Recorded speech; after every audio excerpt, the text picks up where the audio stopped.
வாழ்க வையகம், வாழ்க வையகம், வாழ்க வளமுடன். குரு வாழ்க, குருவே துணை. இப்பொழுது நாம்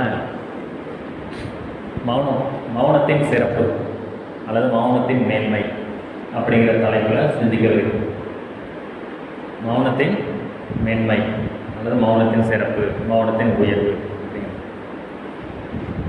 முதல்ல எதுக்காக இந்த மௌன விரதம் இருக்கணும் அப்படிங்கிறத தெரிந்து கொள்வோம். இந்த சுருக்கமாக சொல்லும் பொழுது மகரிஷி சொல்கிறாங்க, நாம் பேசாத போது நமக்குள் இறைவன் நம்மிடம் பேசுகிறார். நாம் பேசாமல் இருக்கும்பொழுது இறைவன் நம்மிடம் பேசுகிறார் அப்படின்னு. ஸோ நாம் பேசாமல் இருக்கும்போது நமக்குள்ளே இருக்கிற இந்த இறைவன், அந்த இறைநிலை, கடவுள் நம்மக்கிட்ட அவர் பேச ஆரம்பிக்கிறார். நாம் பேசிகிட்டே இருக்கும்பொழுது அவர் ஸ்டாப் பண்ணிடுறார். நம்ம அமைதியாக இருக்கும்போது அவர் பேசுகிறது கேட்கும். இதுக்கு ஒரு உதாரணம் என்னன்னா, இப்போ நமக்கு பக்கத்தில் ஒரு ஸ்பீக்கர் சவுண்டு கேட்டுட்ருக்கு அப்படின்னா, அதே போல் தூரத்தில் பக்கத்து ஊரில் ஒரு பாட்டு சவுண்டு கேட்டுட்ருக்கு. அந்த ஊரில் ஸ்பீக்கரில் என்ன போட்டுட்ருக்காங்க. இப்போ நம்ம ஊரில் ஸ்பீக்கர் பக்கத்தில் இருக்குது, அதிகமான சவுண்டோட இருக்குது, இதான் நமக்கு கேட்டுருக்கோம். அந்த ஊருது கேட்காது. எப்போ நம்ம ஊர் ஸ்பீக்கர் ஆஃப் பண்ணுறாங்களோ அப்போ பக்கத்து ஊருடைய இதுலேருந்து வரக்கூடிய சவுண்டு கேட்குது இல்லையா என்ன? அதுக்கு முன்னாடியும் அந்த ஊரில் ஸ்பீக்கர் ஓடிக்கிட்டு தான் இருக்குது. ஆனால் நம்ம பக்கம் உள்ளது நிற்கும் பொழுது தான் தூரத்தில் உள்ளது நமக்கு கேட்குது. அதுபோல் இறைவன் நம்ம எப்பொழுதுமே நம்மக்கிட்ட பேசிக்கிட்டே தான் இருக்கிறார். ஆனால் நமக்கு அது கேட்குறது இல்லை. ஏன்னா நம்ம பேசிக்கிட்டே இருக்கோம். ஸோ நாம் ஸ்டாப் பண்ணும்போது, நிறுத்தும் பொழுது உள்ளுக்குள்ளே இருக்கிற இறைவன் பேசுறது நமக்கு கேட்குது அப்படின்னு. பொதுவாக அந்த மௌனங்கிறது எல்லாருக்கும் தெரிஞ்ச விஷயம். மௌன விரதம் அப்படின்னு நம்ம நம்முடைய கல்ச்சர்லேயே இருக்குது. பெரும்பாலும் யாரும் மௌன விரதம் இருக்கிறது இல்லை.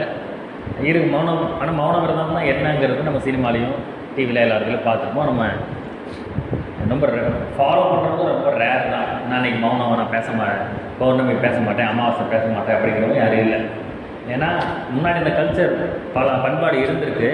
இப்போ ஃபோன் வந்துருச்சு, அதே போல் தொழில் எல்லாம் கூடிட்டதுனால யாராலையும் அப்படி பேசாமல் இருக்க முடிகிறதில்ல. இதுக்குன்னு மனம் ஒதுக்கி, நேரம் ஒதுக்கி உட்காந்து சின்சியராக செஞ்சால் மட்டும்தான் இது வரும்.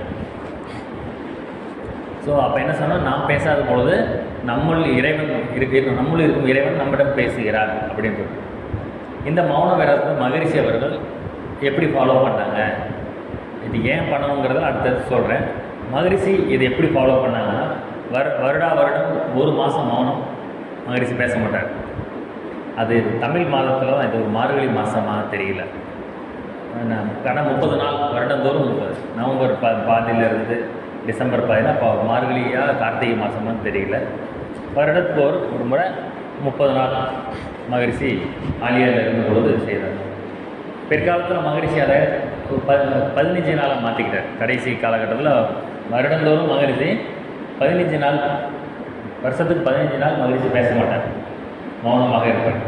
அப்படி மாற்றினாங்க. அதுக்கு முன்னாடி பல வருடங்கள் மகரிஷி 30 நாள் மௌனம் அப்படின்னு வச்சுருந்தாங்க. இதை நம்முடைய முன்னோர்களில் பல சித்தர்கள் இந்த மௌன விரதம் இருந்திருக்கிறாங்க. வள்ளலார் மௌனமாக இருந்திருக்கிறாரு. அதே போல் இவர் தாய்மன்னார் சுவாமியுடைய பாடல்கள்லாம் பார்த்திங்கன்னா மௌனத்தை பற்றி நிறைய சொல்லியிருப்பார். அதை மௌனம் அப்படிங்கிற வார்த்தையை தாய்மானவர் யூஸ் பண்ண மாட்டார், மோனம் அப்படிம்பார். மோனத்தில் விளைந்த முத்துக்கள் அப்படின்னால எழுதுவார். கவி நிறைய கவிகள் உள்ள மோனம்னு எழுதியிருப்பார். ஒரு சில கவி இருக்குது, எனக்கு ஞாபகத்தில் வரல. அவர் பெரும்பாலும் மௌனமாக தான் இருப்பார், பேசவும் செய்வார், மௌனம். ஸோ மௌனத்துக்கு மகரிஷியை விட பெஸ்ட்டு எக்ஸாம்பிள் யார் அப்படின்னா தாய்மானவர் சொல்லுவார். அவர் இங்கே தான் அவருடைய சமாதி இருக்குது. ராமநாதபுரத்தில் தான் இருக்குது. போகணும், ஒரு நாளைக்கு போனதே இல்லை. அவர் பிறந்த ஊர் தான் அங்கே நாகப்பட்டினம் பக்கத்தில் வேதாரண்யம் தான் அவர் பிறந்த ஊர். அந்த ஊர் பேர் திருமறை காடு வேதாரண்யம். வேதம்னா மறை, வேதம்னா தமிழில் சொல்லும் மறை அப்படின்னு. ஆரண்யம்னா காடு, மறைக்காடு, இதுதான் வேதாரண்யம். திருமறைக்காடு அப்படின்னு பேர். அந்த வேதாரண்யத்தில் பிறந்த தாயுமான சுவாமிக்கு தான் திருச்சி மலைக்கோட்டையில் அங்கே திருச்சி நான் விஜய் ரகுநாத சொகநாத நாயக்கர் மன்றர்கிட்ட மந்திரியாக இருப்பார். அப்போது ஏற்பட்ட சில சம்பவங்கள் காரணமாக அவர் விட்டு துறவியாகி அப்புறம் ஃபுல்லாக இதில் வந்துடுவார். அவருடைய கதையும் நம்ம அடுத்த டீட்டெயிலாக பார்ப்போம். ஸோ அந்த தாயுமான சுவாமி தான் மௌனத்துக்கு மிகப்பெரிய எக்ஸாம்பிள். மகரிஷிக்கு ஒரு ஆர்கனைசேஷன், ஒரு இயக்கத்தை நடத்தி கொண்டிருந்ததுனால அதிகமாக பேசாமல் இருப்பது அப்படிங்கிறது இருக்க முடியாது. அதனால் வருடத்துக்கு 1 மாதம், பின்னாடி 15 நாள் மாறும். ஆனால் அவர்களுக்கு அப்படி கிடையாது. ஏன்னா மகரிஷியை தவிர, அதுக்கு முன்னாடி வள்ளலாரை தவிர வேறு யாருமே, எந்த சித்தருமே என்ன செய்யலை. நேற்று சொன்னோம், எந்த ஒரு சித்தரும் தாய்மானவரையும் சேர்த்து எந்த ஒரு சித்தரும் என்ன ஒன்று செய்யலை. என்ன செய்யலை? ஒரு ஆன்மீக இயக்கத்தை ஆரம்பிக்கலை. இன்னும் 2 லைட் போட்டு விடுங்க, லைட் சுவிட்ச் போட்டு விடுங்க. எந்த ஒரு சித்தரும் ஆன்மீக இயக்கத்தை அவங்க ஆரம்பிக்கலை. இன்னும் தனியாக ஒரு ஆன்மீக இயக்கம் ஆரம்பித்து சங்கம் வச்சு பிரச்சாரமெல்லாம் எதுவுமே பண்ணலை. வள்ளலார் மட்டும்தான் சன்மார்க்க சங்கம் அப்படின்னாலாம் வச்சு, சத்தியஞான சபை அப்படின்னாலாம் வச்சு பண்ணாங்க. மற்றவர்கள் யாருமே பண்ணலை, தாய்மானவர் உள்பட. அவருடைய சீடர்களுக்கு அதை போதிப்பாங்க. அது வழியாக அதுக்குன்னு ஒரு குரூப் இருக்கும், அவங்க மட்டும் ஃபாலோ பண்ணுவாங்க. பல வருடங்கள் கழிய என்னாகும், அந்த மகான் என்ன சொன்னாரோ அது அப்படியே மாறி போயிடும். ஓரளவுக்காச்சு அவங்க பேசுகிறதுல என்ன ஒரு விஷயம் இருக்கும், அவ்வளோதான். ஸோ இந்த தாய்மானவர் மௌனத்துக்கு உதாரணமாக இருந்தாங்க. அதே போல் இவர் வள்ளலாருமே பல முறை மௌனம் இருந்திருக்கிறார். அது ஒன்று அவருடைய வரலாறு சொல்லுவாங்க. அப்புறம் இவர் சாய்பாபா, சீரடி சாய்பாபாவும் மௌனம் விரதம் இருப்பார். இதே மாதிரி நிறைய மகான்கள் மௌனம் விரதம் இருந்திருக்காங்க. இந்த மாதிரி சித்தர்களும் சரி, மகரிஷி சரி, இதை தாண்டி நம்முடைய புராணத்துலேயுமே பார்த்தீங்கன்னா மௌன விரதம், மௌனத்தில் உபதேசம் அப்படின்னு ஒரு இடத்துல இருக்குது. கோவிலில், சிவன் கோவிலில் அதை பார்க்கலாம். யாராச்சும் சொல்லுங்கள் என்னவாக இருக்குன்ட்டு. சிவன் கோவிலில் மௌனத்தை பற்றின ஒரு விஷயம் இருக்குது. நந்தி காதில் சொல்கிறதுலாம் இல்லை, அது சும்மா நம்மளா அப்படியே அவரை. ஆமாம், அவர் சண்டிகேஸ்வரர் மௌனமாக இருப்பார். அது வேற. அவர் சிவன் தன்னுடைய மகனாக எடுத்துக்கொள்வார். அதனால் பக்கத்தில் வச்சிருப்பார் சண்டிகேஸ்வரர். சிவன் கோவிலில் மௌனத்தை பற்றிய ஒரு குறிப்பு இருக்குது. எந்த இடம் சொல்லுங்க? சிலையாகவே இருக்கும்.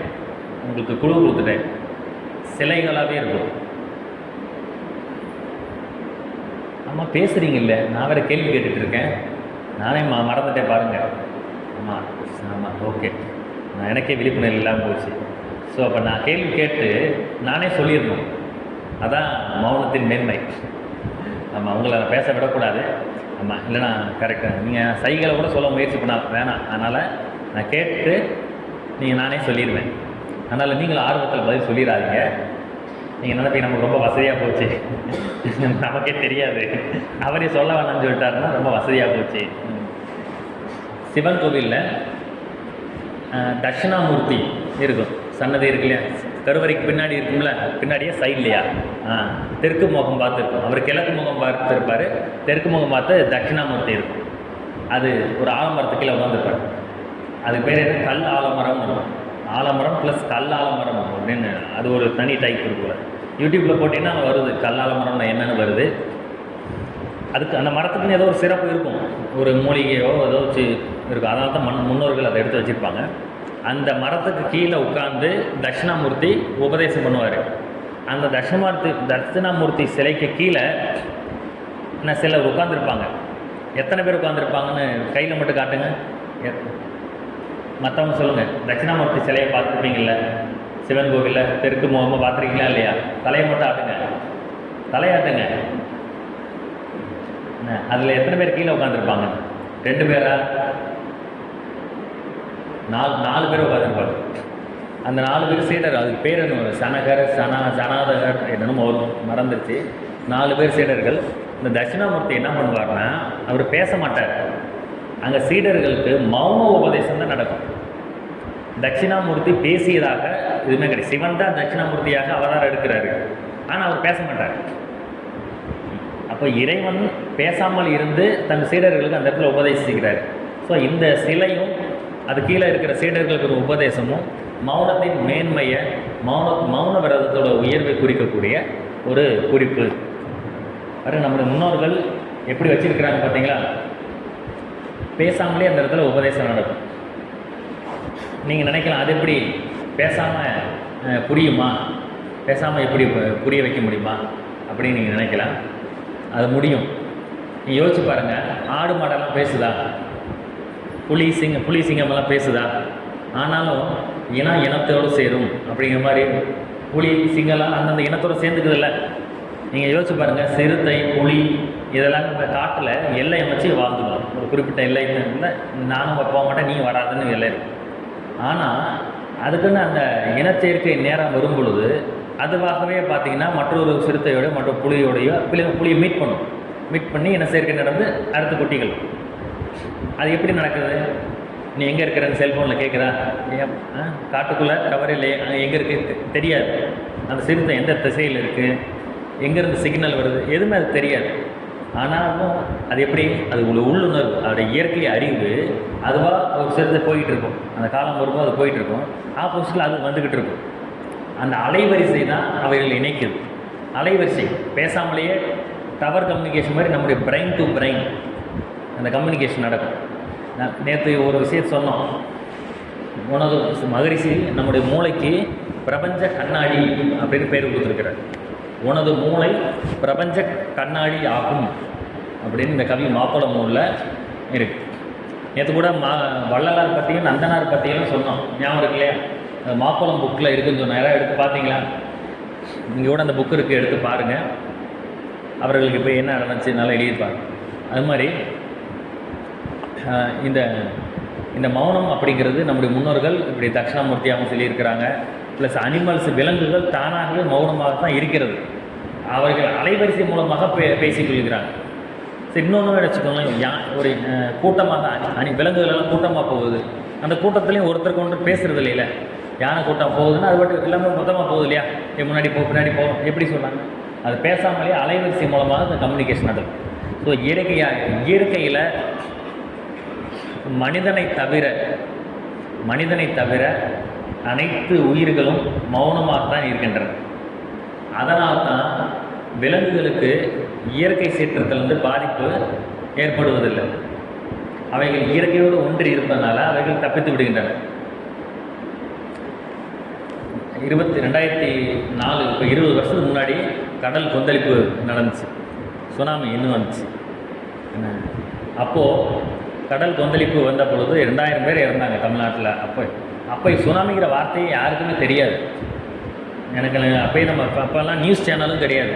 சன் டிவி, விஜய் டிவி அல்லது ராஜ் டிவி, இந்த மூணு டிவி தான் இருக்கும். Sun TV, Raj TV, Jaya TV 3 தான்.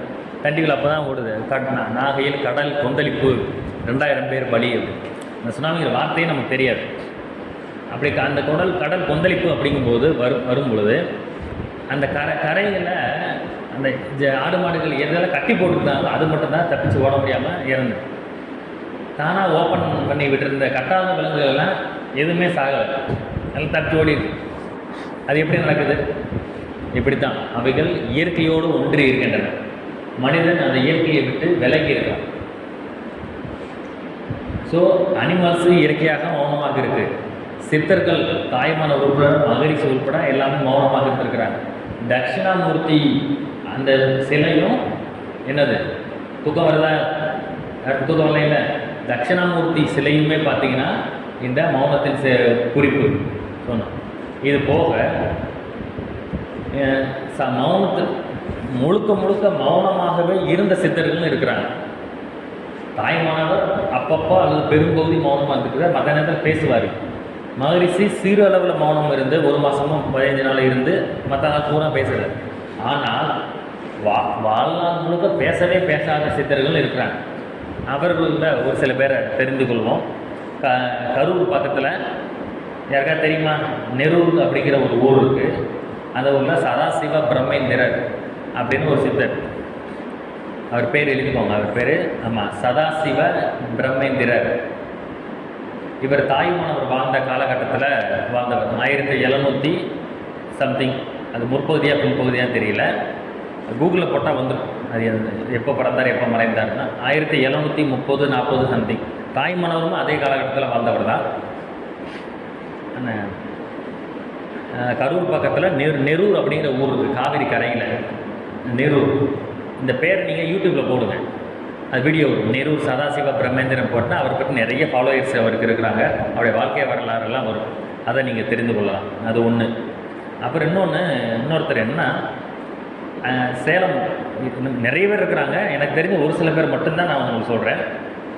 நாமக்கல் பக்கத்தில் கொல்லிமலை அடிவாரத்தில் சுயம் பிரகாச பிரம்மேந்திரர் அப்படின்னு ஒருத்தர். நாமக்கல்லில் மாவட்டம் கொல்லிமலை, அது நாமக்கல் மாவட்டத்தில் அது அடிவாரத்தில் சேந்தமங்கலம்னு ஒரு ஊர் இருக்கும். அது பக்கத்தில் சேந்தமங்கலம் பக்கத்தில் ஒரு சின்ன மலை கோயில் இருக்குது. அந்த கோயில் பேர் தத்தகிரி அப்படின்னு பேர். தத்தகிரி.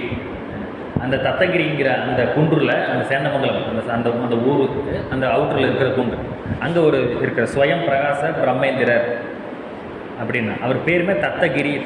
கிரினா மலை. தத்தகிரி அப்படின்னா வட இந்தியாவில் ஒரு மகான் இருந்தார், மௌனத்துக்கே பேர் போன்றவர். அவர் பேர் சுவாமி தத்தாத்ரேயர். யாராச்சும் இந்த வார்த்தை கேள்விப்பட்டிருக்கீங்களா? தத்தாத்ரேயர் கேள்விப்பட்டிருக்கீங்களா? பரவாயில்ல, நம்ம சொல்கிறதை யாராச்சும் ஒருத்தராச்சு தெரிஞ்சு வச்சுருக்கிறீங்க. சுவாமி தத்தாத்ரேயர், அதையும் நோட் பண்ணிக்கோங்க. இவர் பேரையும் யூடியூப்பில் போடுங்க, அதை பற்றின தமிழ்லாம் நிறையா வரும். வட இந்தியாவில் மிகப்பெரிய மௌன யோகி. அவருடைய சீடர் தான் அவர் ஃபாலோயர் தான் இவர் பேர் என்ன, சுயம் பிரகாச பிரம்மேந்திரர். முழு பேர் எனக்கு சரியாக ஞாபகம் இல்லை. நெரூரில் இருக்கிறவர் சதாசிவ பிரம்மேந்திரர், இவர் சுயம் பிரகாச பிரம்மேந்திரர். ஏதோ சம்திங் மிஸ்டேக் இருக்கும். தத்தகிரி, நாமக்கல் தத்தகிரின்னு போட்டாலே அது வந்துடும். இவர் ஒருத்தர். அப்புறம் ஒருத்தர் ஜட்ஜி சுவாமிகள் அப்படின்னு ஒருத்தர். அவர் பேர், அவர் ஜட்ஜாக இருந்து ரிட்டையர் ஆகி அப்புறம் ஃபுல்லாகவே மௌனமாக இருப்பார். ஒரு அம்பாசமுத்திரம் பக்கத்தில் பொதிகை மலையில் குகைக்குள்ளே வாழ்ந்திருப்பார். அவர்கிட்ட போய் இந்த தத்தகிரி சுவாமிகள் போய் தீட்சை பெற்று வருவாங்க. அந்த ஜட்ஜி சுவாமிகள் பார்த்தீங்கன்னா தத்தாத்திரேயர்கிட்ட தீட்சை பெறுவார். இப்படி ஞானிகளுக்குள்ள ஒரு நெட்வொர்க். இவங்க யாருமே பேசுனது கிடையாது. ஏன் இந்த உதாரணம் பண்ண, நான் 4 பேர் சொன்னேன். யார்? வட இந்தியாவில் சுவாமி தத்தாத்திரேயர், இங்கே நெரூர் சதாசிவ பிரம்மேந்திரர், இப்போ தத்தகிரியில் சுயம் பிரகாச பிரம்மேந்திரர், அப்புறம் அம்பாசமுத்திரம் பக்கத்தில் ஜட்ஜி சுவாமிகள் அப்படின்னு. இவங்க இப்போ நான் ஒரு 4 பேர் சொல்கிறேன்னா, அந்த தட்சிணாமூர்த்தி ஞாபகம் வச்சுக்கோங்க. தட்சிணாமூர்த்திக்குள்ள 4 பேர் இருக்கிற மாதிரி. அந்த குருவும் பேச மாட்டார், சீடனும் பேச மாட்டான். சீடர்கள் 4 பேர் அவங்களுக்குள்ளேயும் பேச மாட்டாங்க. அது மாதிரி யார் இந்த தத்தகிரி இருக்கிற சுயம் பிரகாச பிரம்மேந்திரர் போய் ஜட்ஜி சுவாமிகளை அந்த பொதிகை மலையில் பார்ப்பார். ஆனால் பேச மாட்டாங்க. அவங்களோட ஆசீர்வாதம் பெற்று இவர் இங்கே மௌனமாக இருப்பார். கடைசி வரைக்கும் பேசவே வாயை திறக்க மாட்டாங்க. ஆனாலும் மக்களுக்கு ஆசீர்வாதம் பண்ணுவோம். எப்பயுமே பார்த்தீங்கன்னா வட இந்தியாவில் சமண மதத்தை சேர்ந்தவர்கள், ஜெயினிசம்னு சொல்லுவாங்க. இங்கிலீஷில் ஜெயின்ஸ்ன்னு சொல்கிறோம், தமிழில் சமணர்கள். அவங்க வாயில் துணி கட்டிக்குவாங்க, பார்த்துருக்கீங்களா? வாயில் ஒரு சதுர வடிவத்தை துணி கட்டி வாய் கூட்டு மாதிரி திறக்க பார்த்துருக்கீங்களா இல்லையா? பார்க்கவே இல்லையா? பார்க்கலன்னா நீங்கள் ஒரு காமெடி சினிமாவில் விவேக் காமெடியில் ஒன்று வரும், அதை சொல்கிறேன். ஞாபகம் சீரியஸாகவே தான் சொல்கிறேன், காமெடிக்காக சொல்லலை. விவேக் போலீஸாக இருப்பார். இந்த மாதிரி பெரியார் சாலையில் மத ஊர்வலம் வருது அப்படின்னு உடனே அவர் போலீஸ்காரங்களாம் கல் மண் எல்லாம் எடுத்து ரெடியாக அடிக்கணும்னு போலீஸே இவரே காமெடிக்காக வச்சுருவோம், எடுத்து ரெடியாக இருப்பாங்க. அப்போ பார்த்தா மத ஊர்வலம் சொல்லி பார்த்தா இவங்க தான் சமணர்கள் வருவாங்க. பூரா வெள்ளையாடை எடுத்துகிட்டு வாயில் துணி கட்டிட்டு வருவாங்க. அது அந்த விவேக் காமெடியில் வரும், நீங்கள் என்னைக்குனாலும் பார்ப்பீங்க. அதை போய் மத ஊர் அவங்களே வாயை மூடி மௌனமாக போகிறாங்க. அவர் மேலே கல்லெறியதுக்காக நீ போலீஸாக இருந்துட்டு இப்போ கல் எடுத்து வச்சிருக்கியாடா அப்படின்னு சீனியர் திட்டுவார். அது மாதிரி அந்த சமணர்கள் எப்பொழுதுமே இது எல்லோரும் கிடையாது, அதில் ஃபுல் அண்ட் ஃபுல் அவங்க அதுக்கு பேசவே மாட்டாங்க, கடைசி வரைக்கும் பேசவே மாட்டாங்க, அப்படி இருப்பாங்க. அவங்களுக்கு பேரே சமண மதம்னு சொல்கிறோம்ல.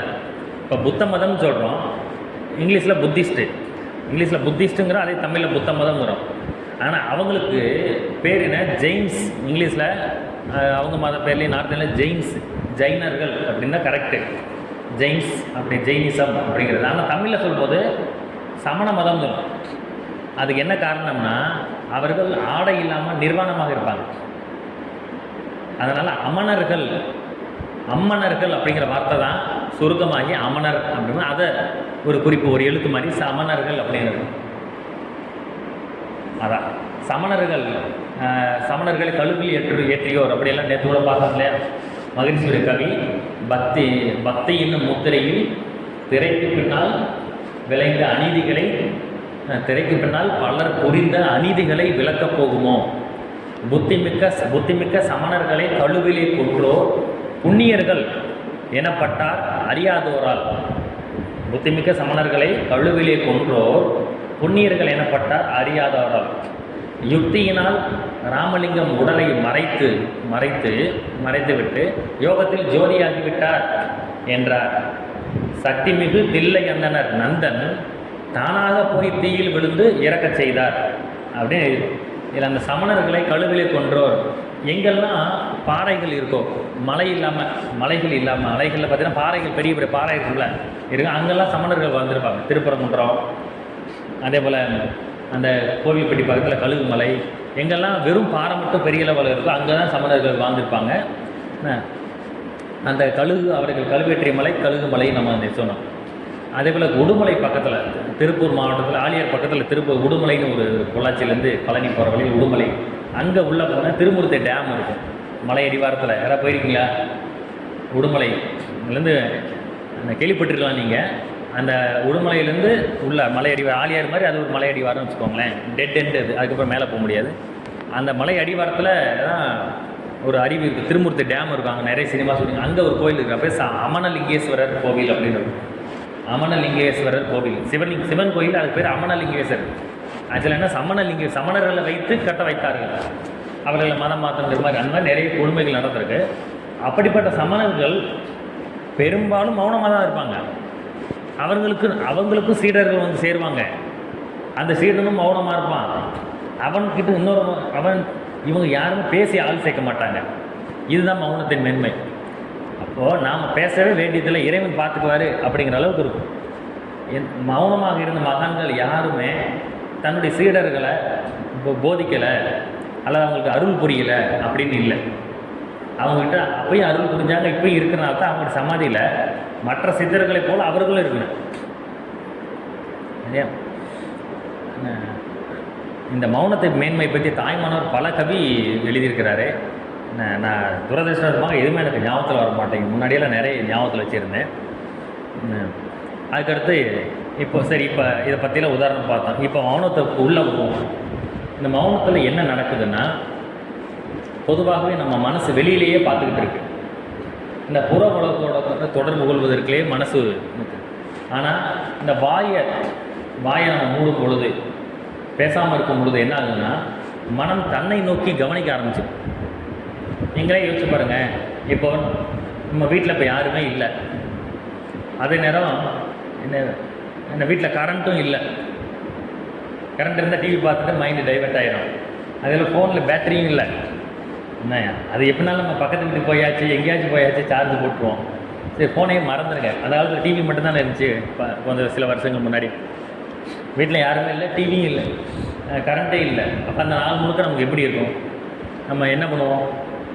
அந்த நாள் முழுக்க நமக்கு ஒரு வித்தியாசமான ஒரு நாளாக இருக்கும். நம்மளை நாமளே கவனிப்போம். நம்மை அறியாமல் நம்ம சிந்திப்போம், நம்ம சிந்திச்சுக்கிட்டே இருப்போம். ஆனால் நம்ம இருக்கிறது மௌன விரதங்கிறது நமக்கே தெரியாது. ஆனால் அந்த நாள் நம்ம வாழ்க்கையில் ஒரு கவனிக்கத்தக்க, நம்மை நாமளே கவனித்த ஒரு நாளாக இருக்கும். நமக்கு தெரியாமல் தியானம் பண்ணியிருப்போம், நமக்கு தெரியாமல் ஆராய்ச்சி பண்ணியிருப்போம், நமக்கு தெரியாமல் அகத்தாய்வு பண்ணியிருப்போம். இதுதான். ஸோ மௌனம் அப்படிங்கிறது நமக்கு நாமளே அகத்தாய்வு பண்ணுவதற்கும் நம்மளை நோக்கி சிந்திப்பதற்கும், சுருக்கமாக சொன்னால் நம்ம அகத்தாய்வு செய்வதற்கு மிகவும் உதவியாக இருக்குது. மகிழ்ச்சி தவம் தற்சோதனை அகத்தாய்வுக்கு உதவி செய்தா, தற்சோதனைக்கு உதவி செய்தா, தற்சோதனை தவத்துக்கு உதவி செய்தா, ரெண்டுமே ஒன்றுக்கொன்று உதவி செய்யுதுன்னு மகிழ்ச்சி சொல்கிறார்.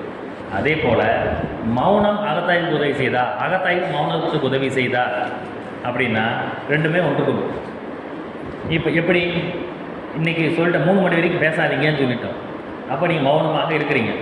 சரி, ஆனால் அதே நேரம் நீங்கள் இப்போ அகத்தாய்வு பண்ணிட்டு இருக்கிறீங்க. அகத்தாய்வுங்கிறது இப்போ வெளியிலேருந்து நான் கொடுத்துக்கிட்டு இருக்கேன், வெளியிலேருந்து இப்போ நான் பேசுகிறது. அகத்தாய்வுங்கிறது உள்ளுக்குள்ளே இருந்து வர்றது மட்டும் இல்லை, வெளியிலேருந்து ஸ்பீச் கேட்குறோமே. ஏன்னா நமக்கு சம்மந்தப்பட்டதானே நம்ம கேட்குறோம், நமக்கு தேவையான ஆர்வம் உள்ளதை தானே கேட்குறோம்.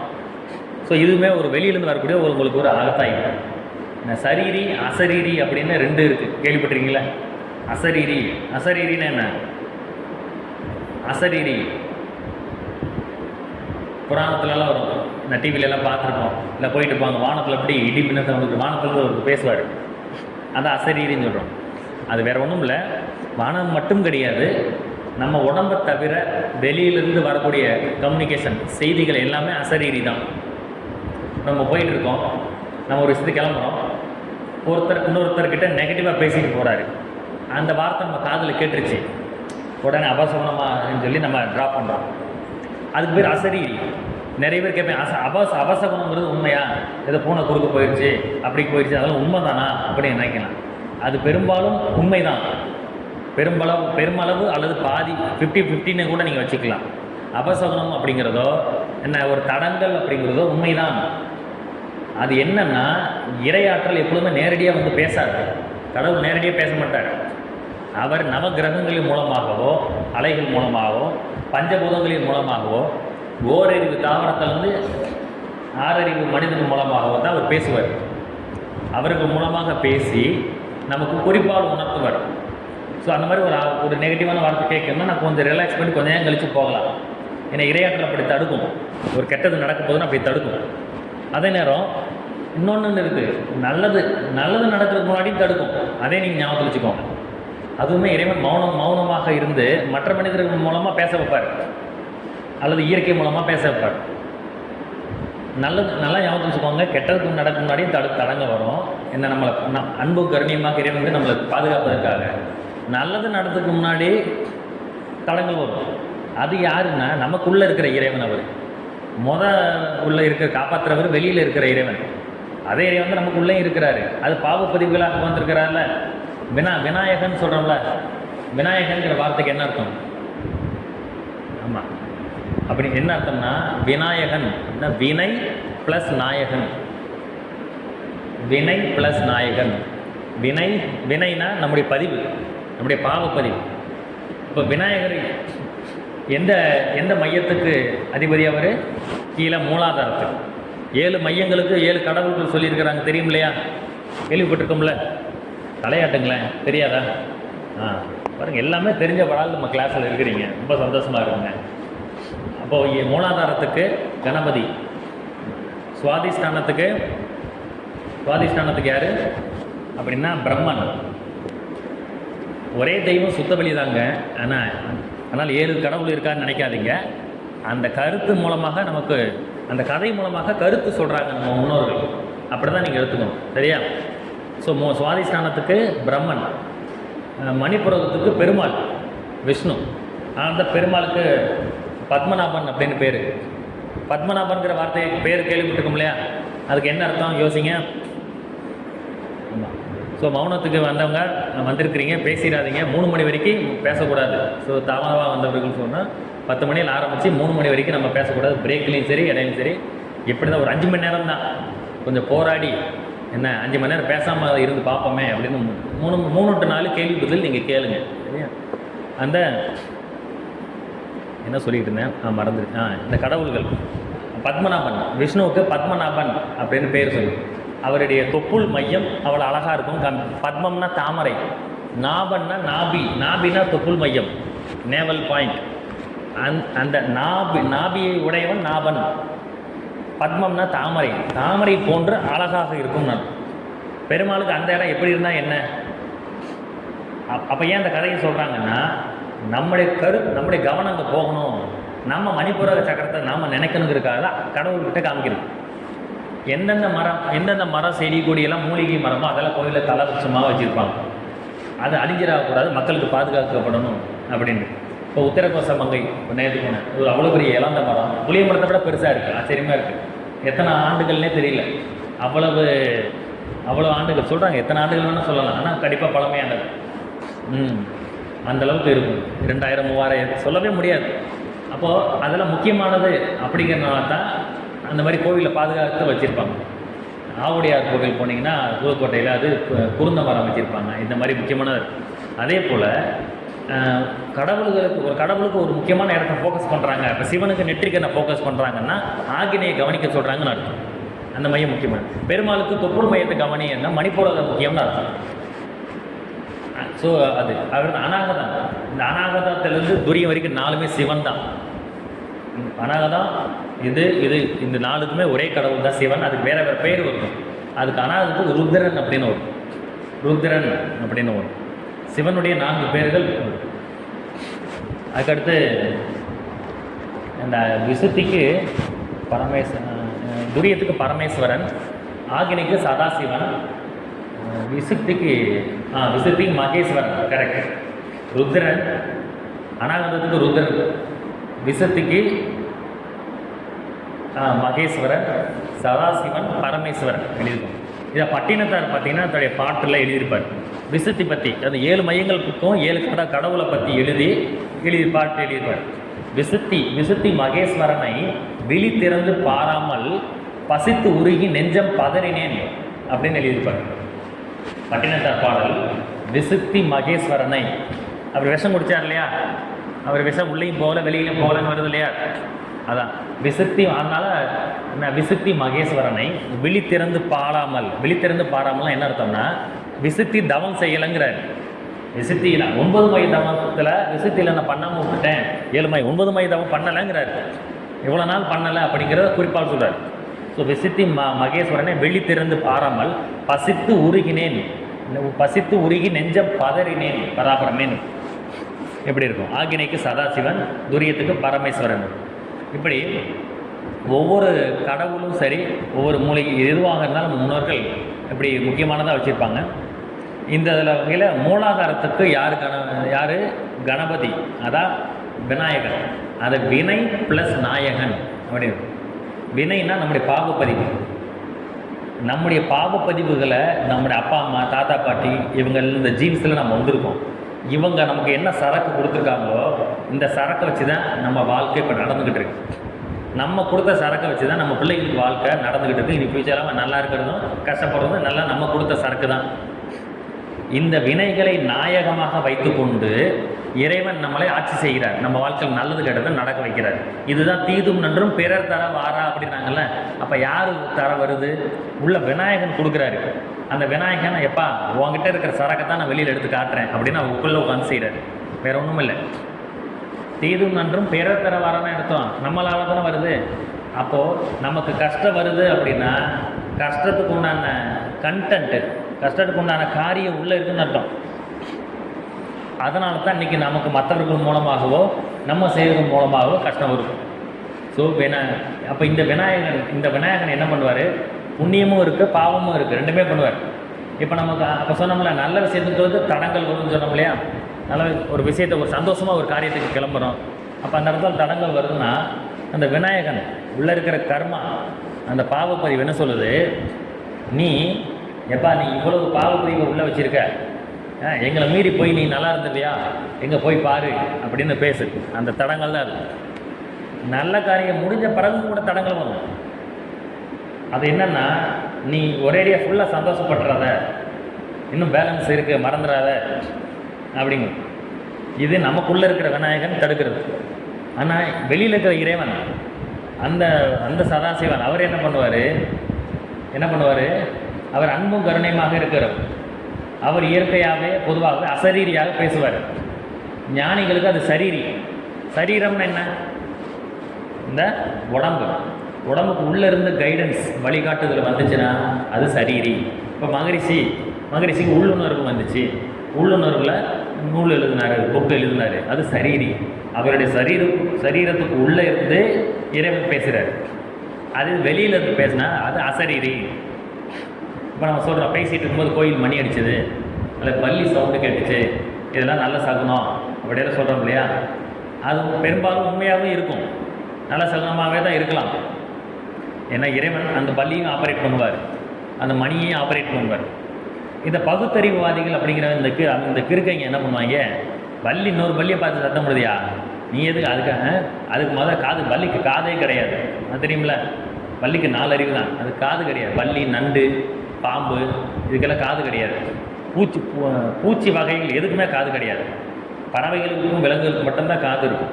பூச்சி கொசு கடிக்குது, பூச்சி எவ்வளோ பூச்சிகள் பார்க்கணும்ல, எந்த பூச்சிக்கும் சவுண்டு கேட்க முடியும். பல்லிக்கு காதே கேட்காது. அது எப்படியா? நீ பேசுகிற கேட்டுமா? ஆமான்னு சொல்லுச்சு. அப்படியே பேசினா அந்த பல்லிக்கு தமிழ் தெரியுமா? பல்லிக்கு தமிழும் தெரியா? அப்படியெல்லாம் கிண்டல் பண்ணுவாங்க. இது இவங்க சொல்கிறதெல்லாம் உண்மைதான். ஆனால் இறைவன் அந்த பல்லியையும் நம்மளையும் அந்த கோயில் மணியையும் எல்லாத்தையும் ஒருங்கிணைக்கக்கூடிய ஒரு ஆற்றல் இருக்குது. அதுதான் இறைவன். அதுதான் பிரபஞ்ச ஒருங்கிணைப்பு ஆற்றல். இந்த பிரபஞ்சமே ஒரு பேரறிவு. ஞாபகம் வச்சுக்கோங்க, இறைவன் நம்முடைய வாழ்க்கையை நவகிரகங்களின் மூலமாகவும் பஞ்சபூதங்களின் மூலமாகவும் நடந்து கொண்டிருப்பார். அது போக இந்த மாதிரி மனிதர்கள் மூலமாகவும் விலங்குகள் மூலம் எல்லா வகையிலும் நமக்கு ஆப்ரேட் பண்ணி விஷயங்கள் சொல்லிகிட்டே இருப்பார். ஏன்னா அவருக்கு உருவம் இல்லை. ஆனால் நேரில் வந்து அவர் பேசவே மாட்டார். இப்படி மறைமுகமாக தான் வந்து பேசுவார். அதை ஞானிகள் குறிப்பெடுப்பாங்க. ஸோ இப்படி மௌனத்தின் ஸோ இப்போ இந்த மௌனத்தின் மேன்மையில் இப்போ இந்த வினைப்பதிவுகளை பற்றி சொல்கிறோம். நாம் மற்றவர்களுக்கு நன்மையோ தீமையோ முன்னே நாம் செஞ்சுருக்கோம். அதில் நம்ம அப்பா அம்மா செஞ்சாங்க, தாத்தா பாட்டி செஞ்சாங்க, இப்படி இன்னும் 7 தலைமுறை இருக்குது. அதுக்கு பின்னாடியும் இருக்கும். 7 தலைமுறையில் தாக்கம் அதிகமாக இருக்கும். இவற்றிற்கு ஏற்ப நம்ம வாழ்க்கையில் இப்போ நிறைய கஷ்டங்கள் வந்து கொண்டு இருக்கிறது. அதனால் நம்ம பொறுமையாக இருக்கும்.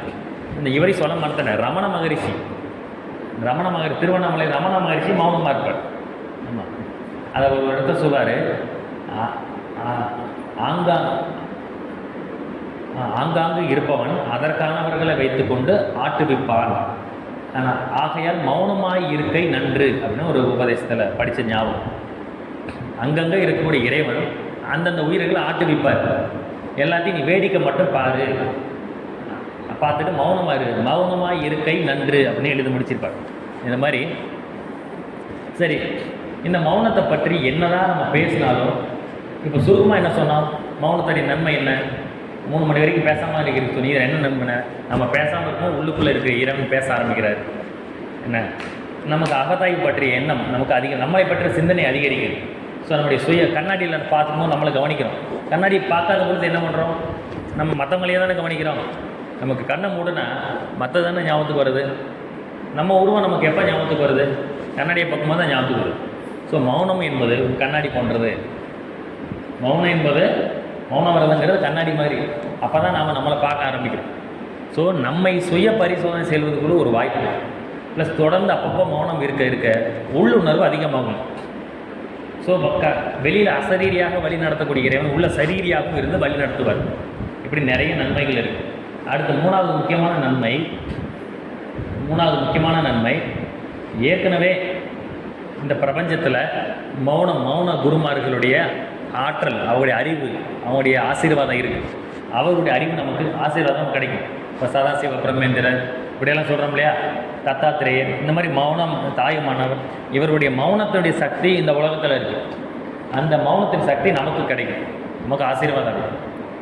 அதனால் நம்முடைய மைண்டு ஃப்ரீக்குவன்சி, நம்முடைய மன அலைச்சூழல் எந்தெந்த லெவலில் எந்தெந்த காரியத்தை செய்தோ அந்தந்த காரியத்தில் ஏற்கனவே எக்ஸ்பர்ட்டாக இருந்தவங்களுடைய நாலேஜ் நமக்கு வரும். அதுக்கு ஒரு உதாரணம் நேற்று சொன்னோம். கோவப்படுறோம், ரொம்ப டென்ஷன் ஆகுறோம். டென்ஷன் ஆக்கி கோவப்படும் பொழுது மகரிஷி என்ன சொல்கிறாரு? டென்ஷனாக நீங்கள் கோவப்படும் பொழுது உங்களுக்கே தெரியாமல் இந்த உலகத்தில் எங்கெல்லாம் முட்டாள்களும் முரடர்களும் இருக்கிறாங்களோ அவங்களுடைய அலைவரிசையோடு நீங்கள் ஒன்றுபட்டுருப்பீங்க. அவங்களுடைய எண்ணங்கள் செயல்கள் எல்லாம் உங்கள் மூளையில் பிரதிபலித்து கோவப்படும் போது எடுத்தவங்க நம்ம பாட்டுக்கு தாறுமாறாக செயல்பட ஆரம்பிக்கணும். அதனால தான் நம்ம சொல்கிறோம்ல, எனக்கு மட்டும் கோபம் வந்துச்சு, நான் என்ன செய்வேன்னு எனக்கே தெரியாது. அதுக்கு என்ன காரணம்னா நம்ம என்ன செய்யணும் உண்மையாகவே நமக்கு தெரியாது. மற்றவர்களுடைய முரடர்களுடைய எண்ணங்கள் எல்லாம் பிரதிபலிக்கும். அப்போ நம்ம இருக்கிற அலைவரிசைக்கு தகுந்து தானே வருது. இப்போ மௌனமாக இருந்தால் நம்ம ஊர்லேயே மௌனமாக சமாதி அடைஞ்ச தாய்மானவருடைய ஆற்றல் நமக்கு கிடைக்கும். அவருடைய சக்தி பிரபஞ்சத்தில் இருக்கும். நீங்கள் நினைக்கிறீங்க நம்ம வீட்டுக்குள்ளே நம்ம மௌனம் இருக்கிறோம் அல்லது மன்றத்தில் வந்து உட்காந்து மௌனம் இருந்தால் அவருக்கு தெரியவா போகுது? தெரியும். எங்கே இருந்தாலும் இந்த பிரபஞ்சமே ஒரு ஒன்றிணைக்கப்பட்டது தான். நேற்று இன்னொன்றுமே நம்ம சொன்னோம், நம்ம அப்பா அம்மா கூட பிறந்தவங்க இவங்களுக்கெல்லாம் நமக்குள்ளே ஒரு இணைப்பு இருக்குன்னு சொன்னோமா. இந்த முயல் குட்டி உதாரணம் சொன்ன ஞாபகம் இருக்கு இல்லையா? முயல் கதை இது வராதவங்களுக்கு தெரியாது. ஒரு தாய் முயல் ப்ளஸ் 3 குட்டி முயல் எடுத்து ரஷ்ய விஞ்ஞானிகள் ஆராய்ச்சி பண்ணுறாங்க. ஒன்று நீர்மூழ்கி கப்பலில் ஒன்று வச்சுருக்கேன், ஒன்று மலை உச்சியில், ஒன்று கரையில், இன்னொன்று ஒரு தூரத்தில். 4 வேறு வேறு திசையில் இருக்குது. ஒரு இடத்துல ஊசி வச்சு குத்துறாங்க குட்டிக்கோ தாய்க்கோ, மற்ற 3லேயும் போய் பதியுது. அதிர்ச்சியாகுது. கடலுக்குள்ளே நீர்மூழ்கி கப்பலில் இருக்குது, அங்கே அதிர்ச்சியாகுது. மலை உச்சியில் அதிர்ச்சியாகுது. அப்போது யோசிச்சு பாருங்கள், இதே மாதிரி தான். அப்போ தாய்க்கும் பிள்ளைகளுக்கும் உள்ள தொடர்பு இப்படி தான். அப்போ நம்ம அம்மா அப்பா, நம்ம பிள்ளைங்க, நம்ம கூட பிறந்தவங்க, இவங்க எல்லாருக்கும் உள்ள தொடர்பு இப்படி தான். நீங்கள் உங்கள் அண்ணன் தம்பி கூட பேசவே இல்லைன்னா கூட அவங்களுக்கு வரக்கூடிய நல்லது கெட்டது அலைகள் அவங்க கிட்ட வரும். அப்போ யோசிச்சு பாருங்கள், ஒரு ஒரு ஃபேமிலி நெட்வொர்க்குக்கே இவ்வளோ பவர்னா, ஆன்மீகத்தில் நம்ம மௌனமாக இருக்கும் பொழுது, ஒரு தவம் பண்ணும் பொழுது அந்தந்த அலைவரிசையில் உள்ளவங்க வரமாட்டாங்களா? அவங்களுடைய ஆசீர்வாதம் பிளெஸ்ஸிங்ஸ் நமக்கு கிடைக்குமா இல்லையா? அப்போ தாய்மன சாமியுடைய அருள் நமக்கு கிடைக்கும், மகரிஷியோட அருள் நமக்கு கிடைக்கும் அப்படின்னு நம்ம நம்பணும். இதுதான் உண்மை. சரி, இப்போ மௌனத்தை பற்றி என்னென்ன நன்மை அப்படிங்கிற ஒரு சுருக்கமான 3 நன்மை சொன்னோம். என்ன சொன்னோம்? நாம் பேசாமல் இருக்கும்போது நம்மளும் இருக்க இறைவன் நம்மகிட்ட பேச ஆரம்பிக்கிறார். அதுக்கடுத்து என்ன சொன்னோம்? நம்மளை சுய பரிசோதனை செய்வது, அகத்தாய்வு செய்வதற்கு இது யூஸ் ஆகுது. அதுக்கடுத்து இதே மாதிரி மௌனத்தில் மேன்மை அடைந்த மகான்களுடைய பிளெஸ்ஸிங்ஸ் நமக்கு கிடைக்குது. இதெல்லாம் ஒரு பொதுவான ஒரு இது பலன். மற்றபடி இந்த மௌனத்தை பற்றி ரொம்ப டீப்பாக யாராலையும் வார்த்தைகளை சொல்ல முடியாது, தெரிஞ்சாலும் சொல்லவே முடியாது. அது எப்படின்னா,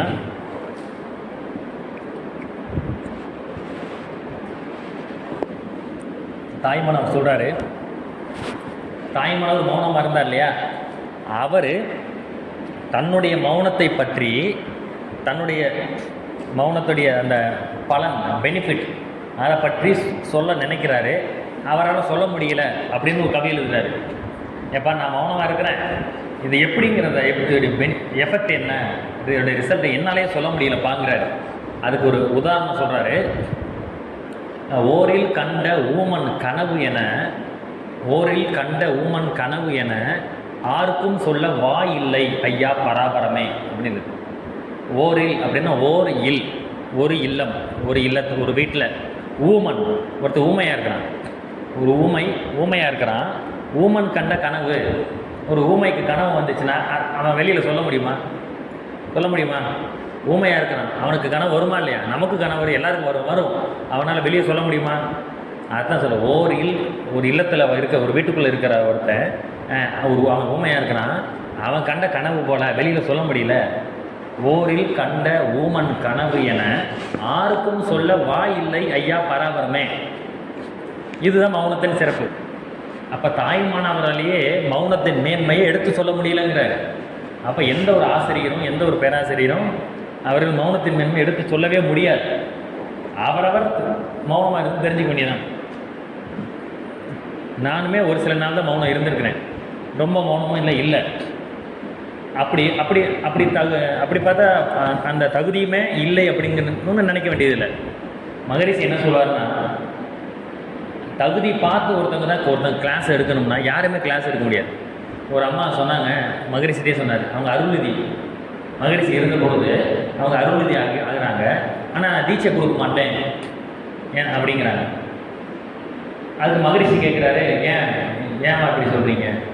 இல்லை எனக்கு அந்த தகுதி இல்லை, நான் ரொம்ப நிறைய தவறுகள் பண்ணியிருக்கேன், அதனால் எனக்கு இதை யோசித்து பார்க்கும்போது எனக்கு அந்த தகுதி இல்லைன்னு நான் நினைக்கிறேன். கவனிக்கிறீங்களா? ஒரு அருள்நிதி அந்த அம்மா மகரிஷிட்ட கேட்குறாங்க, எனக்கு தகுதி இல்லை அப்படின்னு சொல்கிறாங்க, ஆனால் தீட்சை. அப்போ மகரிஷி ஒன்றே தான் கேட்டார், தீட்சை நீங்கள் கொடுக்குறதாக நினைக்கிறீங்களா அப்படின்னு. அதம்மா என்ன சொல்கிறாங்க, எனக்கு தீட்சை கொடுக்க விருப்பம் இல்லை.